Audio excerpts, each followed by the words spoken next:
bonsoir. Bonsoir à tous, bienvenue dans Actuality, votre magazine d'actu tous les soirs en direct sur France 2 à partir de 17h40. On est très heureux de vous retrouver. Hier soir, vous étiez jusqu'à 650 000 au rendez-vous. Merci de votre fidélité, merci d'être toujours plus nombreux devant France 2 en direct. Dès 17h40, vous pouvez également nous suivre sur les réseaux sociaux, Facebook, Twitter. Vous pouvez réagir tout au long de l'émission sur Twitter avec le hashtag Actuality et sur france2.fr/Actuality. Pendant une heure, on va parler d'actualité avec vous, mais on va jouer également avec l'actu. Pour nous accompagner, Eugénie Bastier, journaliste au Figaro. Bonsoir Eugénie. Bonsoir Thomas. Gérard Davet et Fabrice Lhomme, journaliste d'investigation au Monde. Bonsoir messieurs. On a encore une très belle émission ce soir. Tout à l'heure, on accueillera l'humoriste Willy Rovelli, que vous connaissez bien, ce petit bonhomme qui fait des misères aux candidats de Fort Boyard. Il nous rejoindra tout à l'heure, Willy, avec son énergie habituelle. Mais tout de suite, on accueille une légende de la chanson française. Merci d'accueillir Pierre Perret, mesdames, messieurs.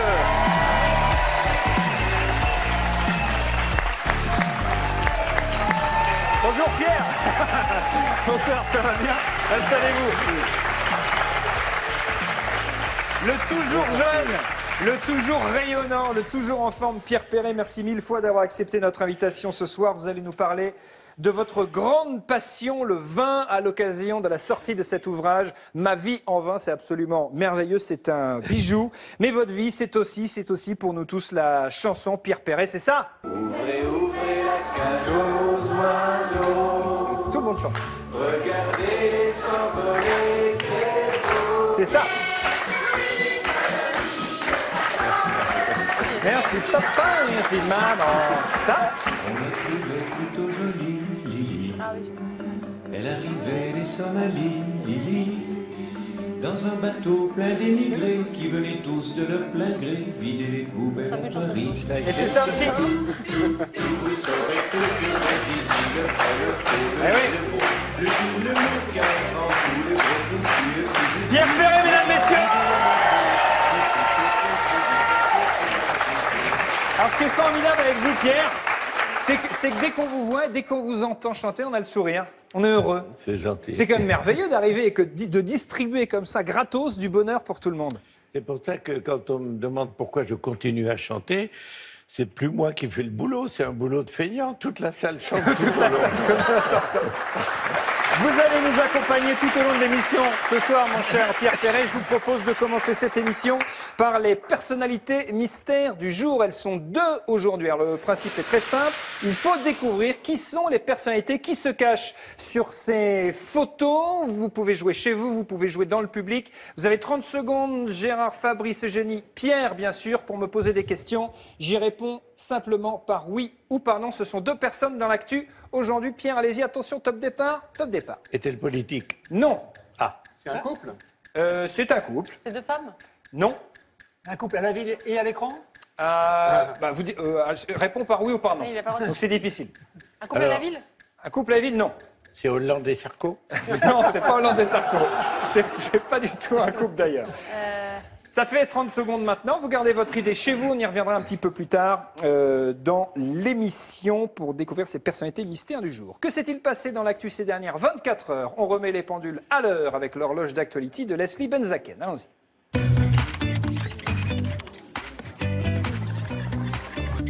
Dans l'horloge d'Actuality cette nuit, à 1h du matin, heure française, Hillary Clinton a trouvé le moyen de remonter dans les sondages. Le jeune homme au look d'ado à côté d'elle est une superstar, c'est Pharrell, le chanteur du tube planétaire.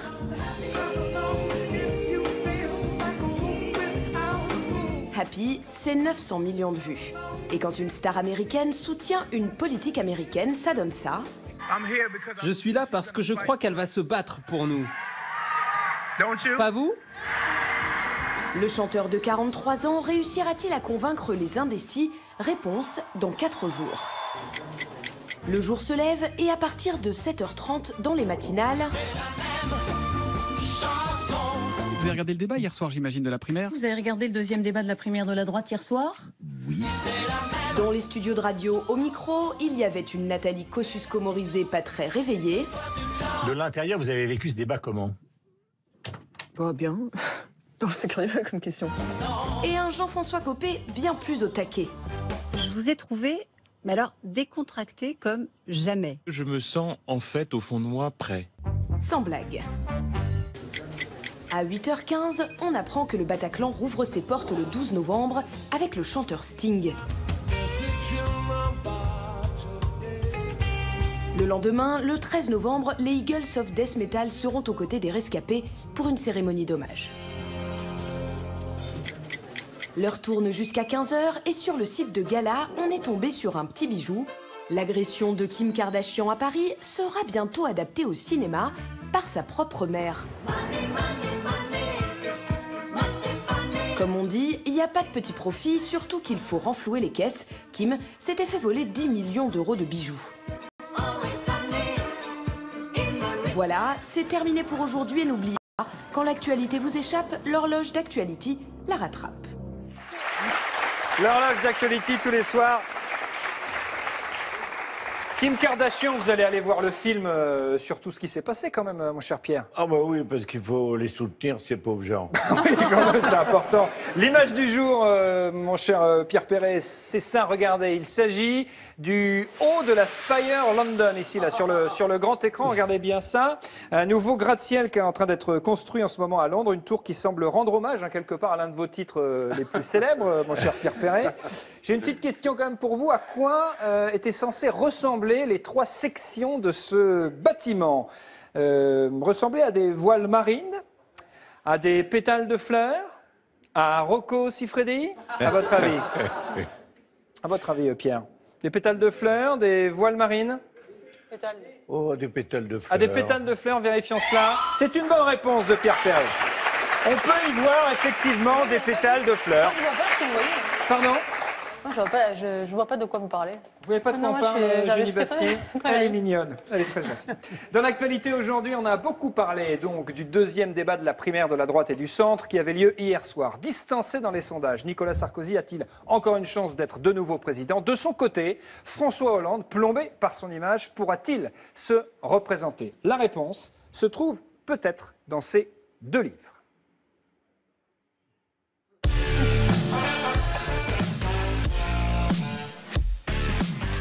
Et pour en parler, nous accueillons Patrick Buisson. Bonsoir, monsieur Buisson. Vous êtes l'ancien conseiller de Nicolas Sarkozy, inspirateur notamment du concept de l'identité nationale. Vous avez participé à sa victoire à la présidentielle en 2007 et vous avez écrit ce livre, La cause du peuple, où vous racontez les coulisses du quinquennat de Nicolas Sarkozy, envers lequel d'ailleurs vous vous montrez extrêmement critique. Face à vous, nos 2 éclaireurs, Gérard Davet, Fabrice Lhomme, journaliste d'investigation au Monde et auteur de Un président ne devrait pas dire ça, un livre d'enquête sur la présidence de François Hollande, avec de nombreuses déclarations du chef de l'État, un livre qui a suscité de vives polémiques depuis sa sortie il y a 3 semaines maintenant. Donc, 2 livres, d'un côté un travail de journaliste, de l'autre le livre d'un intime, en tout cas d'un ancien intime du président Sarkozy, et un point commun, un seul, en tout cas, ces livres désacralisent quelque part la fonction présidentielle. J'ai donc une question très simple, est-ce que vos 2 livres signe la fin de la course à la présidentielle,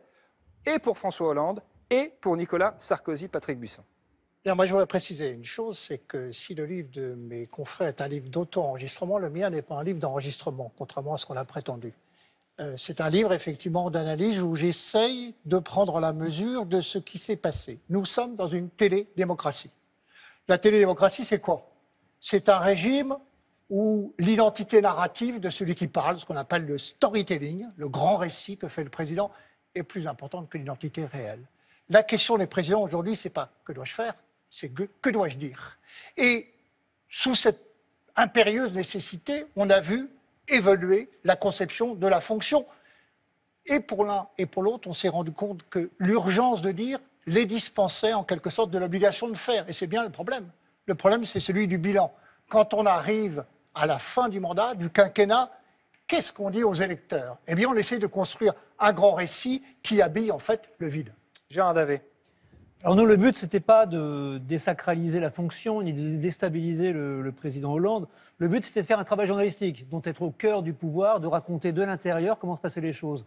Et comment avons-nous procédé? C'est que nous l'avons effectivement enregistré à 61 reprises, avec son accord, en posant les magnétophones sur la table, un travail journalistique assez basique.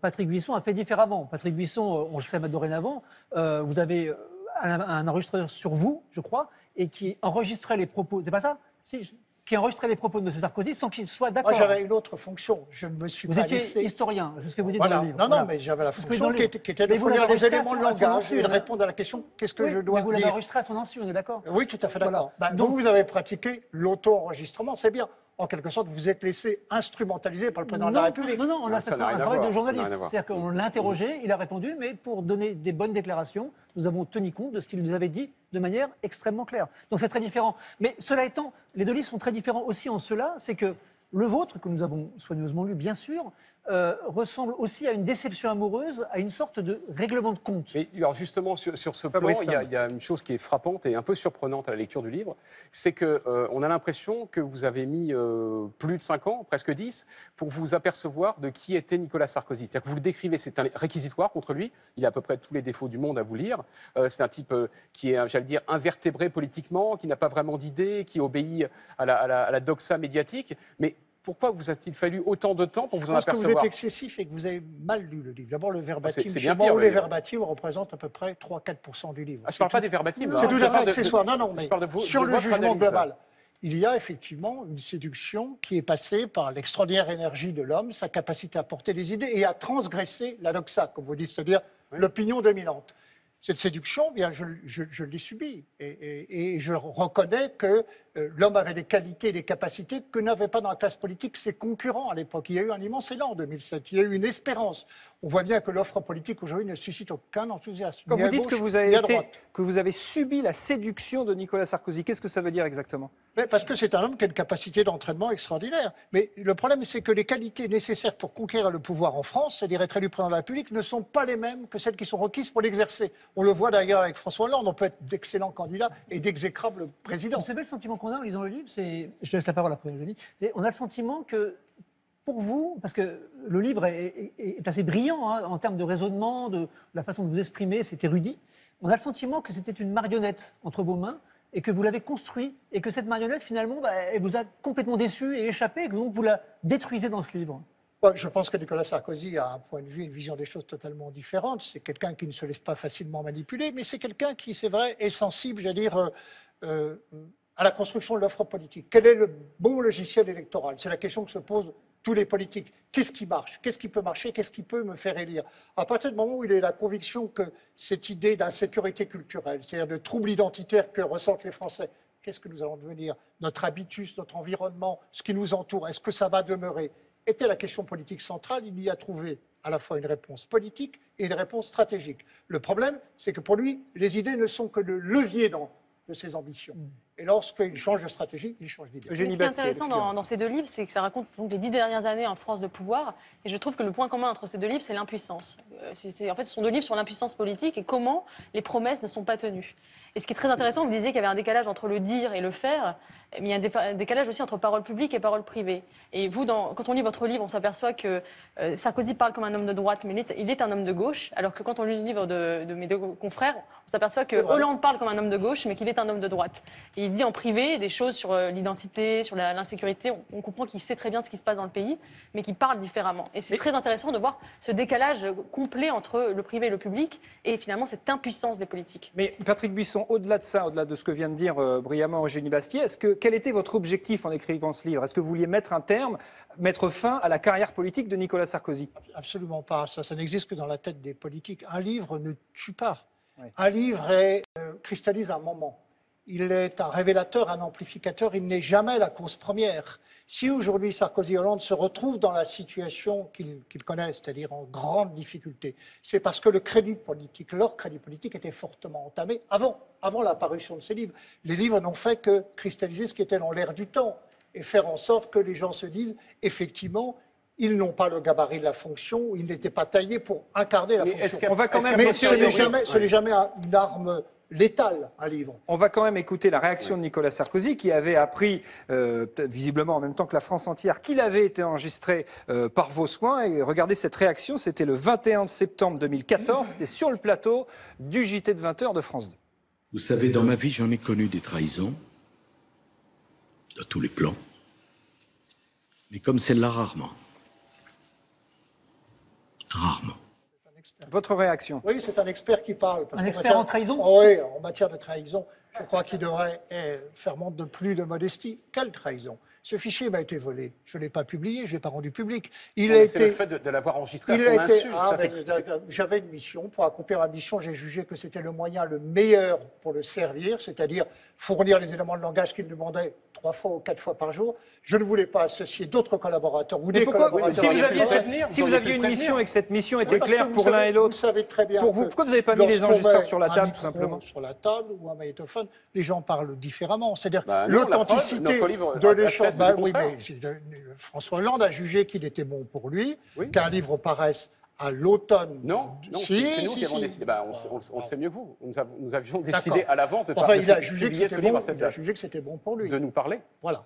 Et que, à 60 reprises, il se confie à vous. Oui. Moi, je n'ai utilisé aucun des éléments qui pourraient être considérés par l'ancien président de la République comme gênants. Mon analyse est à la fois une analyse politique. Je ne raconte rien qui ne soit l'illustration d'un propos politique.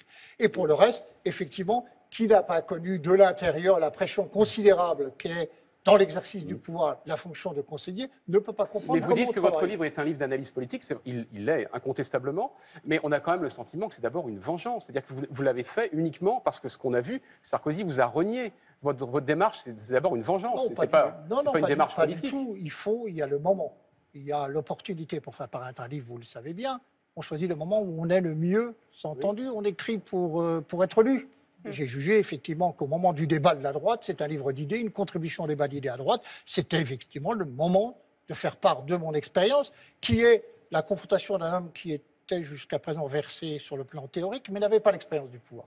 Moi, je l'ai eu de l'intérieur, je crois qu'il était utile d'en témoigner auprès de tous ceux que l'avenir de la cité, de la chose politique intéresse. Donc ça veut dire que vous souhaitez que Nicolas Sarkozy ne soit pas réélu? Mais ce que je souhaite n'a strictement aucune importance. On a vu dans le débat d'hier que finalement, les primaires ont un caractère parfaitement pervers. C'est un étonnement de démocratie. C'est remettre à une minorité partisane le choix de construire l'offre politique.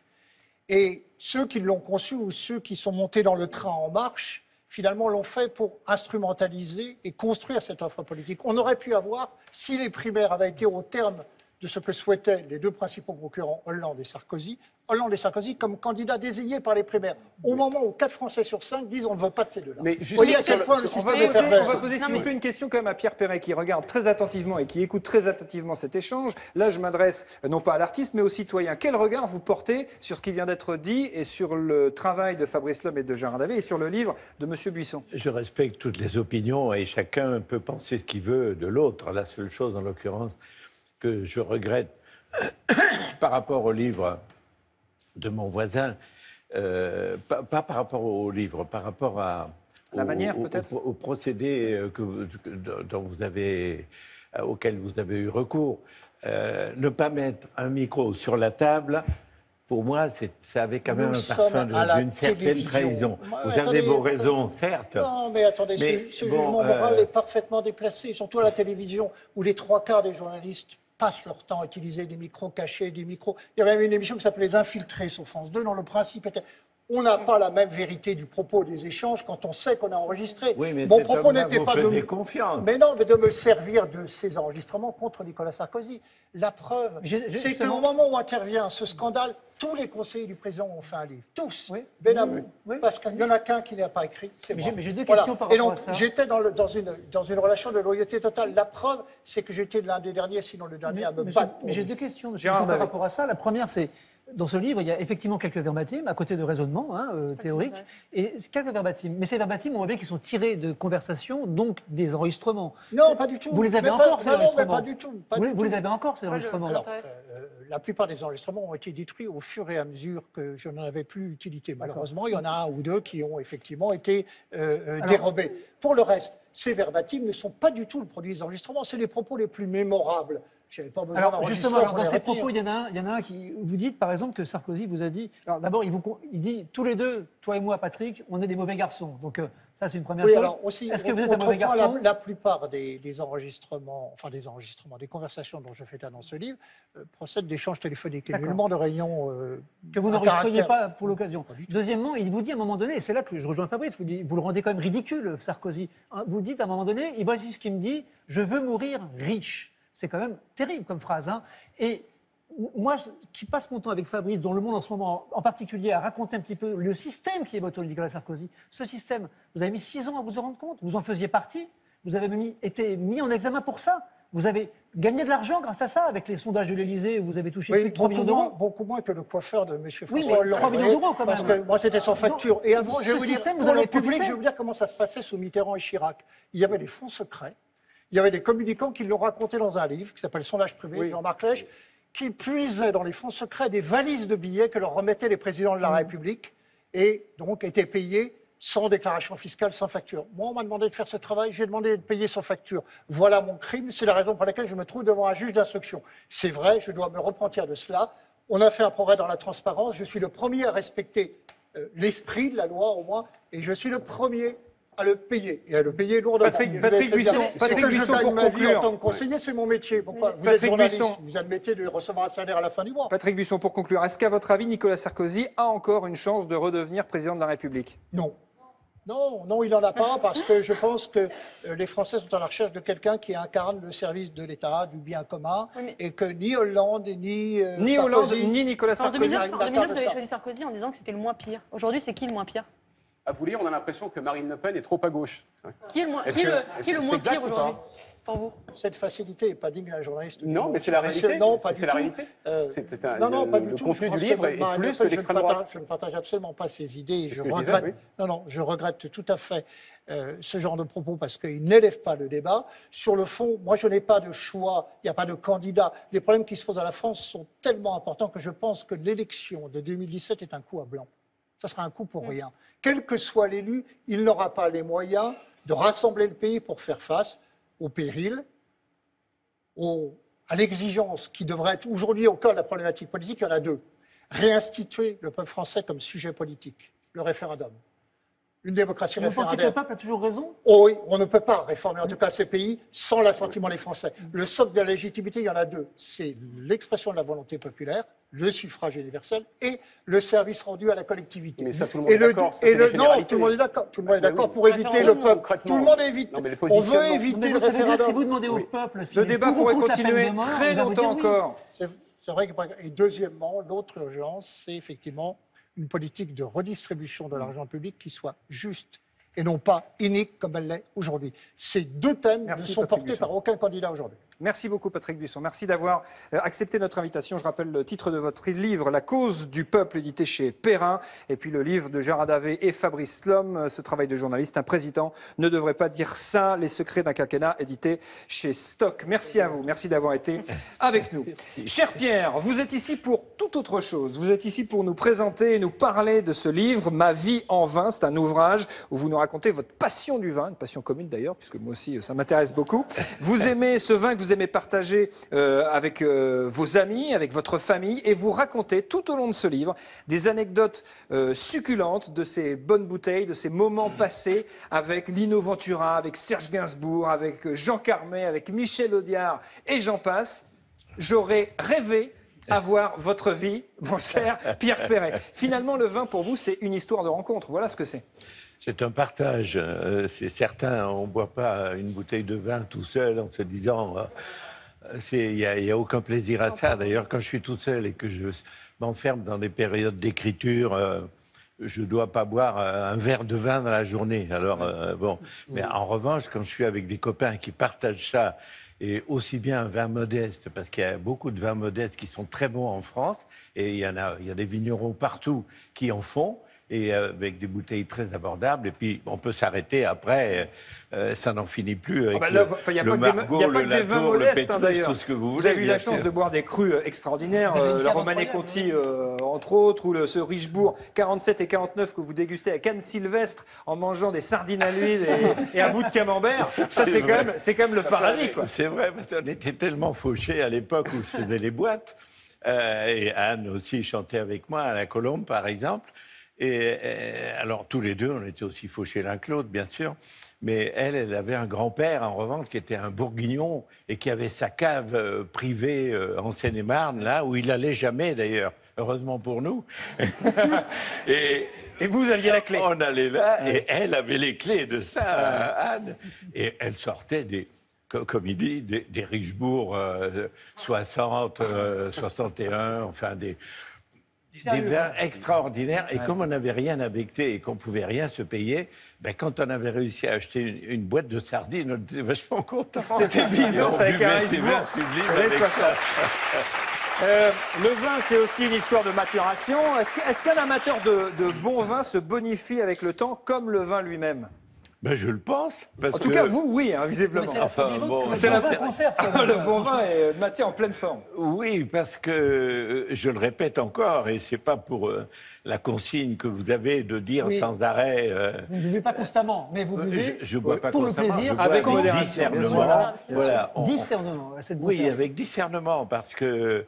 Et avec modération, mais bon, quand on a bu plein de vin jusqu'à rouler sur la table, etc., je vois pas le plaisir, parce qu'en plus, on se souvient de rien. Après.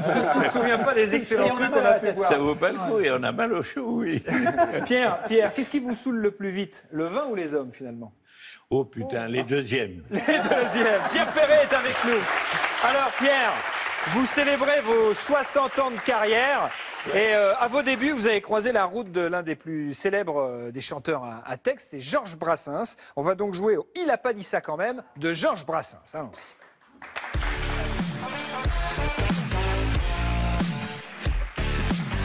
Alors l'objectif, c'est je vais vous proposer des citations, des phrases. Vous me dites si oui ou non Georges Brassens a pu dire ces phrases. Première citation de Georges Brassens ou pas. On n'a pas qu'un seul ami. Pourquoi n'aurait-on qu'une seule femme? L'a-t-il dit, oui ou non? À votre avis? C'est très possible que ça soit de lui. C'est très possible, on vérifie. Bonne réponse, il l'a dit effectivement. Deuxième citation de Georges Brassens ou pas. Je suis très fier de mes chansons. Je serais encore plus fier si je les avais écrites moi-même. Non, ça c'est une connerie. C'est une connerie, on vérifie. Effectivement, bravo. Troisième citation. Le meilleur vin n'est pas nécessairement le plus cher, mais celui qu'on partage. Oh oui, c'est sûr. Moi, je le pense et je suis sûr qu'il l'a pensé. Mais c'est exactement, d'ailleurs, c'est exactement ce que vous racontez et le message que vous faites passer dans votre ouvrage. Pour reconnaître que l'on n'est pas intelligent, il faudrait l'être. Ah, ça, c'est sûrement de lui. C'est sûrement de Georges Brassens, effectivement. Et on a une dernière citation. Le temps ne fait rien à l'affaire. Quand on est blond, on est blond. Est-ce que c'est de lui? Non, ça c'est un truc pour Trump. Exactement, exactement. C'est faux, bien sûr. C'est quand on est con, mais ça marche aussi pour Trump d'ailleurs. Quand on est con. Pierre Perret, bravo. Vous connaissez bien votre Georges Brassens illustré. 1m64 d'énergie et d'humour. Non, il ne s'agit pas de Nicolas Sarkozy, mais de Willy Rovelli, mesdames, messieurs. Salut Willy. Merci de votre lecture. Salut. Ça va? Ça va Willy? Tout va bien? Ça va bien. Ça y est, c'est ma seule imitation, dis donc. Mais oui, vous arrivez pour bouger les épaules. Moi, je ne sais pas, vous m'avez appelé comme Nicolas Sarkozy. Dis donc, faites pas le malin, j'ai des enregistrements de vous. Dans la loge, c'est un gros pervers. Hein. Vous en dites des cochonneries au maquillage. Enfin, c'est bon, faux. voilà. Vous êtes en spectacle en encore plus grand. C'est demain au Folies Bergère à Paris. Ouais. On en parlera dans un petit instant. Mais d'abord, on cherche toujours à découvrir les personnalités mystères du jour qui se cachent sur cette image. Pour vous aider à les découvrir chez vous, vous pouvez jouer évidemment dans le public. Pierre et Willy également. Je vous donne 3 indices. Premier indice, les 2 personnalités du jour ont un point commun avec Zorro. Deuxième indice, les 2 personnalités du jour ont aussi un point commun avec Ulysse. Troisième indice, les 2 personnalités du jour ont aussi un point commun avec Frank Sinatra. Pas facile. Vous réfléchissez bien. Si vous avez une idée, vous la gardez bien pour vous. On y reviendra. Alors là, C'est pas Sarkozy. non, c'est Tout pas à l'heure. Sarkozy. Là, voilà, Notre conseil du jour, c'est une belle exposition, ça s'appelle Espèces d'ours, c'est à voir jusqu'au 19 juin au Muséum d'Histoire Naturelle à Paris, si vous avez l'occasion de passer quelques jours à la capitale ou quelques jours de vacances ou un week-end. C'est vrai qu'on est tous fascinés par les ours, c'est vrai qu'on les aime, c'est vrai qu'on a tous câliné un petit ours en peluche quand on était petit, mais au fait, est-ce qu'on connaît vraiment les ours? Ben, c'est la deuxième question d'actualité ce soir.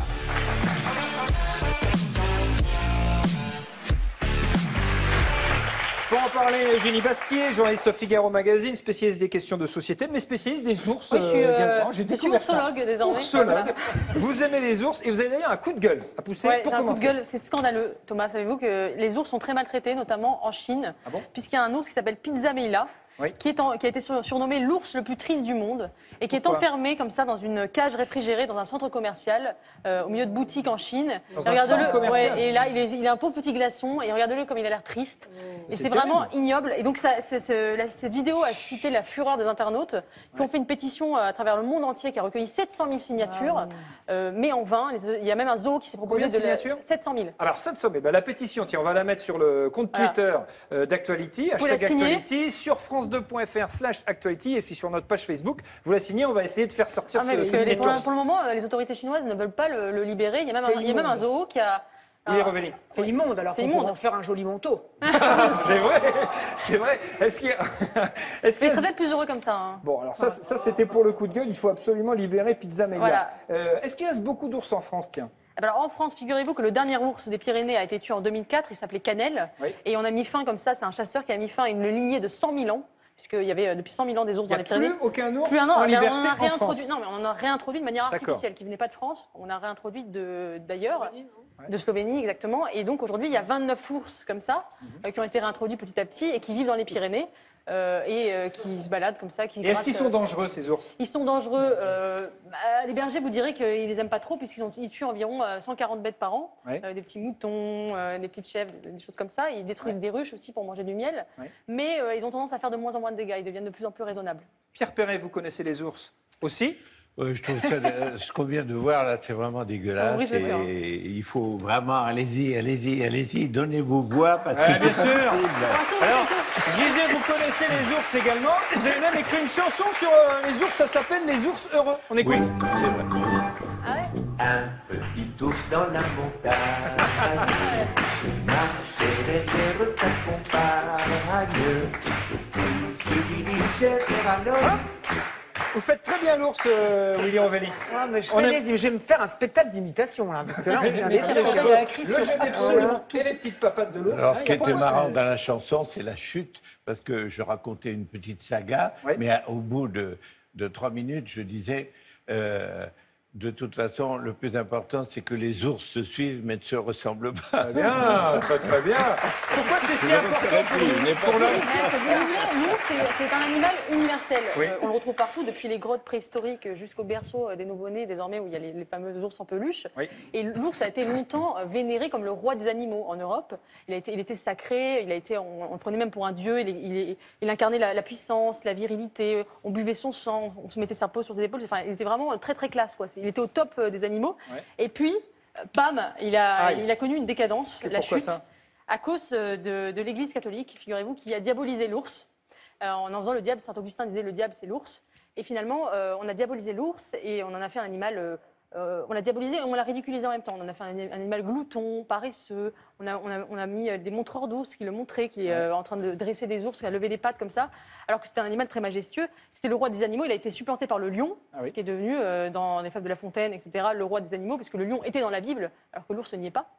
Et finalement, il a été comme ça, un peu déclassé, le pauvre ours. Il y a un classement des animaux. Et il a été c'est massacré terrible, aussi, massacré, puisque du coup, on lui a fait la chasse. Charlemagne, notamment dans les forêts de Saxe, les a absolument exterminés. Et petit à petit, il a disparu des plaines, ils se sont réfugiés dans les montagnes. Ils étaient carnivores, ils sont devenus omnivores, puis quasiment végétariens aujourd'hui. Et l'ours a complètement changé de nature, quoi. C'est plus du tout la bête féroce qu'il était auparavant. Et il revient à la mode au XXe siècle. Et oui, alors cet ours, après cette longue Il période, remonte dans le classement des bêtes. de décadence, où il a vraiment perdu sa superbe, il est revenu à la mode au XXe siècle, au début, grâce à Teddy Bear. Teddy Bear, l'ours qui vient du nom de Theodore Roosevelt, qui était un président américain, qui, à la chasse, une fois, on lui avait attaché un ourson à un arbre pour le tuer. Il a dit je veux pas de ça, je ne tuerai pas cet ourson, c'est trop triste. Il a eu pitié de cet ourson qui est devenu ensuite une icône, Teddy Bear, le petit ours en peluche, et qui maintenant est partout. L'ours en peluche. Vous aviez un doudou Teddy Bear, Willy? Non, j'avais un vrai ours dans mon lit, mais non, mais j'aime qui bien, vous servait de doudou? Qui me servait de doudou. Ça se passait bien, il y avait pas de. Ouais, ça va. Enfin, moi, je lui servais surtout de doudou à lui. Hein, mais non, mais c'est vrai que c'est. Non, mais je rejoins Pierre. C'est vrai que c'est assez immonde, hein, les images qu'on a vues. Oui, mais au début, finalement, ce qui est fascinant, c'est que l'ours est passé d'un animal sacré, puissant, un animal ridiculisé, méchant, et maintenant, il a été mignonisé. Maintenant, c'est un animal mignon qu'on a en peluche dans la culture enfantine, Winnie l'ourson. C'est grave flippant, les ours. Parce que j'en ai rencontré un, moi, au parc de Yellowstone. Non, c'est François Hollande. François Hollande, il confond. Non, c'est pas un ours, c'est un ours, c'est pas pareil. Non, un vrai ours, un grizzly au parc de Yellowstone, et franchement, en liberté absolue, sauvage, quoi. Là-bas, on la rencontre. C'est extrêmement impressionnant et flippant. Et quand on voit les images de petit ours blanc dans sa cage, c'est juste dommage, quoi, parce qu'un ours en liberté, c'est fabuleux. Teddy Bear, donc, qui a remis au goût du jour et remis à la mode l'ours. Vous savez pourquoi Teddy Riner, le champion olympique du jeu, s'appelle Teddy Riner? S'appelle Teddy? Parce que son grand frère, il avait un Teddy Bear, et il a dit je veux un petit frère qui s'appelle Teddy. Voilà, c'est aussi simple que ça, c'était une petite anecdote. C'est devenu une culture universelle. C'est pas plus que ça. Il n'est pas tout petit. Hein. Et donc, finalement, l'ours a regagné une forme de sacralité en devenant le compagnon des enfants et le petit dieu, le petit fétiche, le petit talisman des enfants.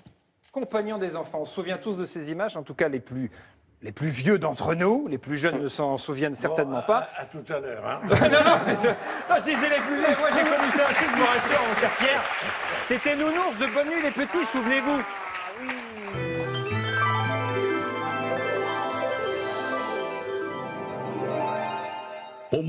Dépêche-toi, Nounours. Je n'en ai mangé qu'une. Oh. En route. Mais on recommencera. Na. Bonne nuit, les petits. Faites de beaux rêves. Ouais, Nounours. Et où c'est qu'il est, mon Nounours? Où c'est qu'il est, mon Nounours? Ben, il est là, mon Nounours. Viens, mon Nounours. Ah, mon Nounours, le vrai Nounours. Faites faire un câlin, mon Nounours. Vous pouvez faire un câlin à Willy Rovelli, à Pierre Perret, Nounours. Il faut en profiter, hein. Regardez comme il est. Ouais, allez, il va. Il a pris un petit coup de vieux, Nounours. Regardez Pierre Perret, il faut en profiter. Bah alors, c'est le vrai Nounours. Venez, Nounours, venez avec moi. Regardez, je vais vous prendre sous le bras. Voilà, comme ça, hop, mon Nounours. Vous voulez faire un câlin? Je me suis pris un vent par Nounours. Venez faire un câlin, Nounours. Faut en profiter, c'est pas tous les jours. Vous êtes le vrai Nounours. Eh oui, vous parlez pas? Ben non, là, c'est l'âge. C'est l'âge. Bon. Vous regardiez quand vous étiez petit Non, oui, je n'ai pas eu 800 ans, merci quand même. Mais... Eh ben, sachez quand même, sachez que vous regardiez, vous, j'imagine, Pierre. Vous avez suivi Nounours et Paprenel? Eh bien, moi, déjà, à l'époque, j'avais 70 ans. Voilà, déjà. Mais vous êtes si vieux que ça, mon cher Nounours? Oui. Non. On ne peut pas parler. Vous avez combien? Vous avez 110 Ah là là. Non, moins. 100. Ça a changé, hein, plus. Jeff Panaclock. Hein, ouais, sachez quand même que Bonne Nuit les Petits revient avec un petit CD et avec un petit DVD, quand même, de Nounours, si on adore Bonne Nuit les Petits. Alors, vous savez quoi, mon cher Nounours? Vous nous avez inspiré notre Tendez bien l'oreille du jour. Vous jouez avec nous, Nounours? Ah oui. Allez, tendez bien l'oreille du jour avec nous.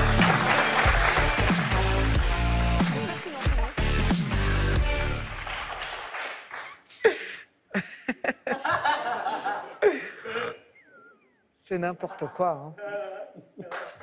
Non, mon Nounours.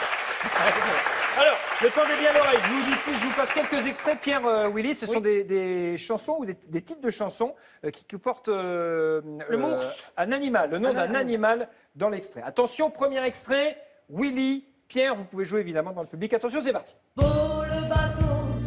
Alors, bonne réponse de Willy Rovelli, L'oiseau et l'enfant, Marie-Myriam, 77.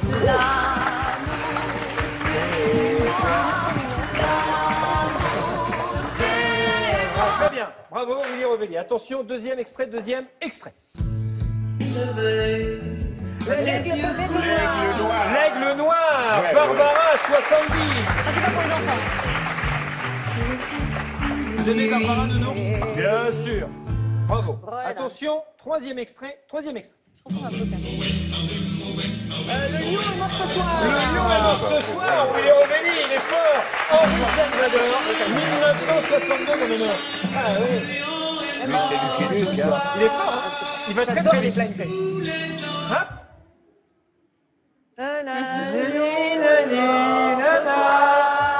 Ah, on n'a que des vieux, hein. Bravo, bravo public. Attention, quatrième extrait, mon nounours. Je te donne la réponse avant, mais comme tu peux pas le dire. Attention, quatrième extrait, mon nounours. Le chat. Ouais, le chat. Power 80. Mais dis donc. Mais Willy, vous êtes très très fort autour de l'oreille. Très très bien. Attention. C'est que ça, là. Attention. Cinquième extrait, cinquième extrait. Tout à coup la prison bientôt. Le gorille. Oui, Pierre Perret, le gorille, Georges Brassens, 1952.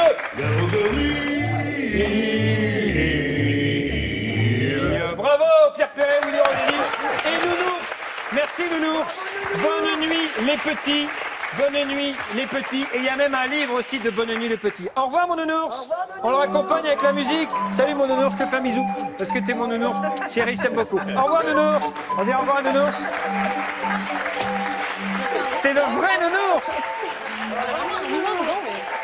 Allez, C'est le vrai nounours. Allez, file, nounours, va-t'en. Va faire un manteau pour Oh, il Willy est lent, Rovelli. il est lent, ce nounours. Willy Rovelli, votre spectacle s'appelle En encore plus grand. Non, le titre de votre spectacle vous fait rire Non, je Willy pensais à l'image, vous à côté de nounours. Ça, C'était assez rigolo. surréaliste. Vous ressemblez un peu. Ouais, il y avait Je un ressemble à truc- Nounours Oui, c'est Ben, vrai. je prends ça comme un compliment. Eugénie Non, Bastille. mais c'était un compliment. Voici un extrait du spectacle de Willy Rovelli. Les pharmaciens, on sent que c'est des médecins, mais alors un peu. Quoi? Vous avez eu un rapport non protégé Actifed. En cas de problème, tomberont tous les masques à oxygène. Tu viens le Minitel, on avait droit qu'à 3 minutes gratuites, tu te rappelles 3 minutes. Putain, il fallait faire vite, hein. Moi, chaque fois que je prenais le Minitel, t'avais ma mère derrière qui se croyait à Fort Boyard. Willy, sors, sors, sors. Bah, on a 3 clés, tout la minute, sors. J'aime bien Diams, on la voit plus. Enfin, on la voit moins. Willy Rovelli, en encore plus grand demain soir au Folies Bergère à Paris. Alors c'était très marrant parce que vous ne vous êtes pas regardé pendant la diffusion de ces images, vous étiez C'est comme ça horrible. Willy. Pour quelle raison? J'ai passé un très mauvais moment. Mais pourquoi? Non, parce qu'en plus, j'ai toujours un peu de mal à me regarder, mais c'est vrai que souvent on entend des gens dire ça. Mais là, les images-là, en fait, ont été tournées il y a un an quand j'étais à La Cigale l'année dernière. Ouais. Et entre-temps, avec Roger Louret, on a retravaillé un peu sur cette énergie qui me caractérise, c'est vrai, que j'assume totalement, mais qui parfois était un petit peu trop. C'est quand je suis très stressée, je suis un peu dans les... Donc il m'a appris un peu... Vous êtes toujours comme ça dans la vraie vie? Dans la vraie vie, non, Ouais. pas du tout. Ah, c'est vrai? Les gens sont super déçus quand ils me voient. Ils disent, oh, qu'est-ce qu'il est chiant. C'est-à-dire que vous parlez normalement, vous parlez Je posément? parle normalement, j'ai la voix de Barry White. Allez-y, Moi, allez-y. j'ai vu sa femme, elle m'a dit qu'est-ce qu'il est mou. C'est Ouais, c'est vrai, non, c'est vrai, je suis mou. Je suis un gros mou. Parlez-nous comme dans la vraie vie, Willy. Alors, voilà. C'est comme ça? Non, j'ai aucun grave. hein. De toute façon, j'ai pas de grave, mais je suis moins dans le truc. Mais c'est dès que la lumière est là, dès que le micro est là, je me sens comme possédée, quoi. J'aime tellement faire ce job que j'ai un trop plein d'énergie, quoi. Et bon, voilà. Donc, Est-ce que c'est lié à votre petite taille? Vous faites 1m64. Alors, je précise quand même que vous vous moquez... que vous vous moquez de vous allègrement. Bah oui. Est-ce que c'est pour ça que vous en faites des toujours caisses à côté? Ouais. Oui, peut-être. Non, mais la taille, maintenant, je l'assume. De toute façon, je suis comme ça. J'y peux rien, voilà. J'ai pas eu de puberté. Voilà. Donc, il y a chez mes potes, la puberté, elle s'arrêtait. La mienne, elle a fait que passer, elle a fait wouhou. Donc, j'ai rien eu, donc tant pis. Maintenant, j'assume. Mais honnête, quand même. Moi, Comment j'ai fait une tournée avec Aznavour, il ne le prenait pas comme toi. C'est vrai qu'Aznavour, il est plus petit que moi, je crois. Et il t'arrive au genou. Il m'arrive. Il est subtil. Est-ce que ça vous a donné la folie des grandeurs, votre petite taille, mon cher Willy? Bah, en tout cas, oui, j'avais tellement de complexes avec ça, avec la taille, avec la voix, tout ça, que je me suis dit, j'ai une voix pourrie, je vais faire de la radio. Voilà. Ouais. Comme ça, au moins, voilà, ça sera le moyen de le faire passer comme ça, quoi. Mais maintenant, du coup, vous faites de la télé également. Vous faites des je fais spectacles, tout, moi, vous faites de la tout. scène. Vous savez, je cachetonne partout. J'ai besoin d'argent, j'ai une famille à nourrir, je prends tout, je bosse partout, n'importe où, n'importe quand. Je m'en fous. Tout ce qui se présente. Tout ce qui se présente. Bah, notamment dans Fort Boyard. Des petites caméras. Voilà, c'est ça, des petits comme ça, c'est dans les petits studios. Notamment. Alors, vous bossez notamment dans le Fort, à Fort Boyard. Alors là, les téléspectateurs de France 2 vous adorent, mais il paraît qu'à la base, vous deviez remplacer Passepartout, c'est vrai?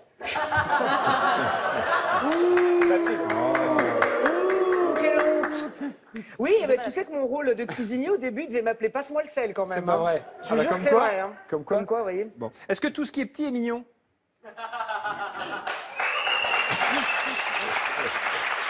La preuve. C'est mignon. La journaliste du Figaro, là, n'en peut plus. Là, depuis tout à l'heure, elle me dévore. Hein, ça y est, elle est toute excitée. Hein. Ça s'appelle En encore plus grand. C'est immense et c'est au Folies Bergère à Paris demain. Willy Rovelli. Vous regardez le jeu de l'actualité, pardon, c'est l'heure du jeu de l'actualité.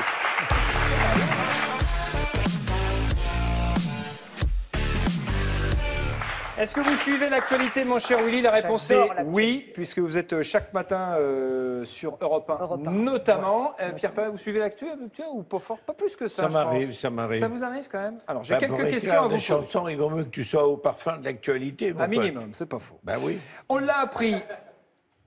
Aujourd'hui, Air France compte lancer une nouvelle compagnie low cost pour les vols long courrier et ceci pourrait avoir une surprenante, mais alors pour le coup très surprenante particularité. Laquelle? Ces vols low cost pourraient avoir des toilettes payantes, pourraient avoir des couchettes dans la soute à bagages, les vols pourraient arriver à l'heure, surprenant, où les plateaux repas seront comestibles, surprenant également. C'est la 2. On joue maintenant? Ah ben on joue. C'est la 2, cher Thomas. C'est la 2. C'est mon dernier mot. Des couchettes. C'est une bonne réponse. C'est pas incroyable ça? Et au milieu des bagages. Au milieu des bagages. Elle serait destinée aux passagers de la classe éco, payant un supplément et qui ne serait bien sûr pas claustrophobe. Alors, c'est une vraie idée du PDG d'Air France KLM. Vous iriez dans la soute à bagages, Pierre? Ah non, mais moi, je veux bien payer pour me la secouer une fois, là, mais bon, après ça... mais quand même pas pour aller dans la soute à bagages. Ben non, pas pour aller dans la soute à bagages. Willy, non. vous iriez? Vous iriez, vous? Moi, je vais partout, moi. Deuxième question, bravo Willy. Deuxième question. Hier, le site d'information Mediapart a révélé un texto envoyé par Rachida Dati le 9 septembre 2013 et qui commençait par, je cite, « Salut le facho » et se terminait par « Je ne te lâcherai pas, espèce de voyou ». À qui était destiné ce SMS? Était-il destiné à Brice Hortefeux? Était-il destiné à Christian Estrosi? Était-il destiné à Willy Rovelli, son ex? Était-il destiné à son conseiller bancaire en raison des agios, les escarpins? Ça coûte cher. Hortefeux. Bonne réponse de Pierre Perret. Sinon, si c'était à moi, elle aurait dit salut, petit facho. Petit facho. Des conneries Hortefeux, j'en ai envoyé, minimise l'ancienne ministre, l'ancienne garde des Sceaux, Rachida Dati. Troisième question, c'est très sérieux ça aussi. Une étude scientifique vient de révéler que presque tous les présidents américains ont été atteints de troubles mentaux. À ce sujet, pour le 36e président des États-Unis, Lyndon Johnson, qui se trouve ici même, c'est lui, Lyndon Johnson, il était atteint d'un trouble mental, qui était pour lui Jumbo. Jumbo était pour Lyndon Johnson son double maléfique. Jumbo était pour Lyndon Johnson son sexe. Ou encore son ami imaginaire. Ou encore son doudou. Son zizi. Exact. Exact. Exact, Pierre Perret. Vous voyez le coup arriver là. D'ailleurs, on va le voir. D'ailleurs, on va le voir. Dans les toilettes du Congrès, Lyndon Johnson forçait les députés à admirer et disait « Vous avez déjà vu quelque chose d'aussi gros ?» Et en prime, il faisait tournoyer Jumbo sous leurs yeux. Incroyable. Tout tournoyé.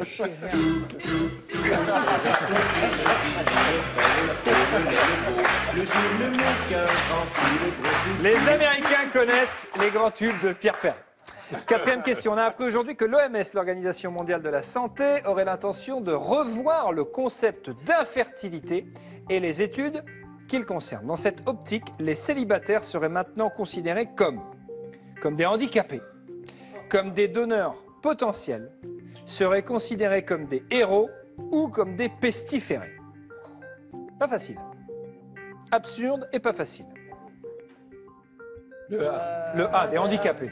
Vous avez raison, Pierre Perret. L'infertilité étant considérée comme un handicap, les célibataires ainsi que les homosexuels cherchant à avoir un enfant, grâce à la fécondation artificielle, rentreraient désormais dans la catégorie des handicapés.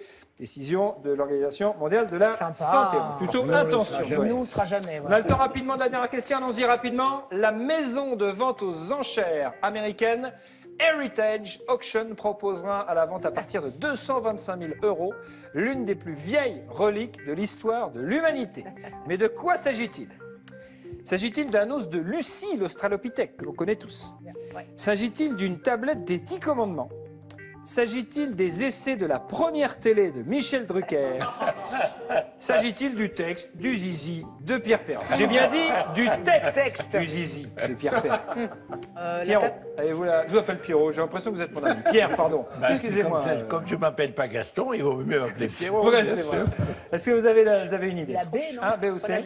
La A, peut-être. La A, peut-être. La B, La pour B, Willy, c'est peut-être. la B. Effectivement, la plus vieille tablette des 10 commandements.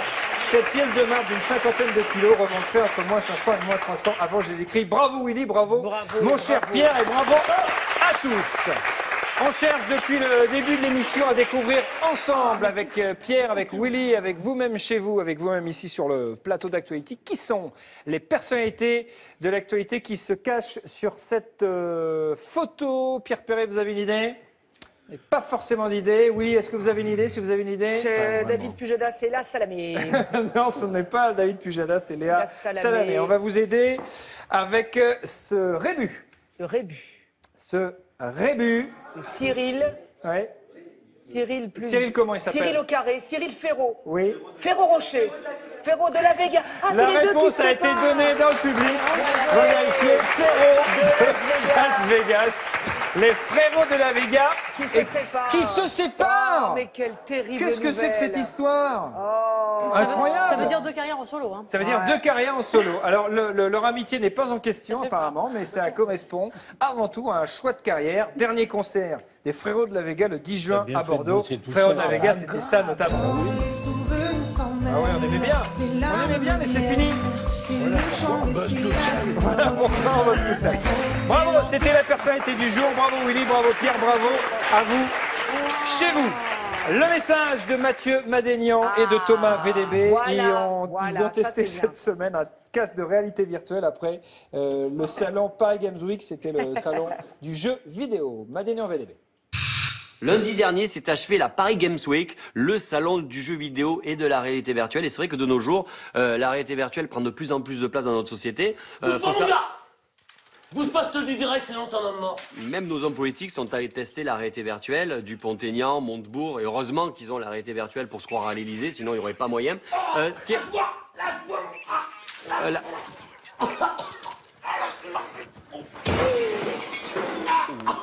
Alors, j'entends déjà les gens me dire « Ouais, les jeux vidéo violents rendent violents. » C'est pas vrai, regardez-moi, je suis normal. Eh ben moi, pour m'amuser, quand j'avais 8 ans, je prenais des crapauds, je remettais un pétard dans le cul et je jetais en l'air et bam! Alors, on n'a pas besoin des jeux vidéo violents pour être violent, c'est pas vrai. D'ailleurs, la réalité virtuelle peut permettre à vos enfants de s'ouvrir à d'autres cultures. Bouge pas, il y a un arabe que c'est juste derrière. Tom, arrête ça, qu'est-ce que tu racontes? Mon gars, je suis en train de jouer à Call of Duty, les méchants, c'est tous des arabes, c'est pas moi qui l'ai inventé. Oh, t'as raison, il y a même des Russes, là. Ce que je veux dire, c'est que la réalité virtuelle permettra à vos enfants de découvrir des pays lointains, de faire des... Qu'est-ce que tu fais, là, toi? Oh, mon gars, attends, je suis au Brésil, en train de visiter d'autres cultures, et je peux dire, mon gars, il y a des vues magnifiques. Je peux dire, c'est vraiment excellent, la réalité virtuelle. Madénian VDB tous les soirs dans Actuality. Pierre Perret, si vous deviez résumer votre vie en un vin, lequel serait-il? C'est impossible, mais un Bordeaux, de toute façon, très certainement, en priorité, un Bordeaux peut-être. Et quelle année? Un un 70, ça serait pas mal. Ou On 71, rêverait de voilà. passer un repas avec vous, à boire une belle bouteille de Bordeaux 70. Merci mille fois, Pierre Perret, à consommer bien sûr avec modération. Ma vie en vin, signé Pierre Perret, cru exceptionnel et c'est peu dire. C'est aux éditions du Cherche Midi, c'est délicieux. Merci d'avoir accepté notre invitation. Merci beaucoup Willy Rovelli. Merci à vous. Willy qu'on retrouve demain aux Folies Bergères. C'est la dernière. À Paris, la dernière, c'est complet ou il y a encore des places? Je crois qu'il reste 100 places. 100 places. Mais la honte, c'est sur 1800 places, il reste 100 cons qui sont pas venus. Alors venez, Eh ben, achetez venez, des places. allez voir Willy Rovelli. Merci beaucoup Eugénie Bastier, merci beaucoup Gérard Davet, Fabrice Lhomme. Merci à vous tous. Dans un petit instant, Nagui, n'oubliez pas les paroles, suivi du JT présenté par Laurent Delahousse. Très bon week-end à tous. À lundi 17h40 dans Actuality. Salut et merci.